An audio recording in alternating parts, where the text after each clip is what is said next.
মেহেরপুরে যৌথ বাহিনী অভিযান চালিয়ে আমদানি নিষিদ্ধ ভারতীয় ফেন্সিডিল পাচারের সময় এরশাদ আলী ও আবুল কালাম আজাদ নামের দুই মাদক কারবারিকে আটক করেছে।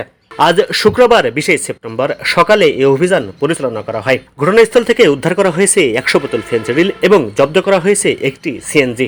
জেলা মাদকদ্রব্য নিয়ন্ত্রণ অধিদপ্তরের পরিদর্শক আবুল হাশেম জানান, সীমান্ত এলাকা থেকে মাদকের চালান আসছে এমন গোপন সংবাদের ভিত্তিতে আজ শুক্রবার সকালে গাংনী উপজেলার দুর্লভপুর তেরাইল সড়কে যৌথ বাহিনীর সমন্বয়ে অবস্থান করে।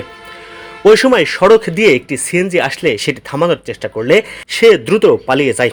পরে ধাওয়া দিয়ে তেরাইল বাগানপাড়ার একটি পুকুরের কাছে এসে সিএনজি খাদে নেমে যায়। আটক করা হয় সিএনজি চালক এরশাদ আলীকে। সিএনজি থেকে উদ্ধার করা হয় ১০০ বোতল ফেন্সিডিল। আটক এরশাদ আলীর দেওয়া তথ্য মতে ফেন্সিডিল ব্যবসায়ী তেরাইল গ্রামের আবুল কালাম আজাদকে আটক করা হয়েছে।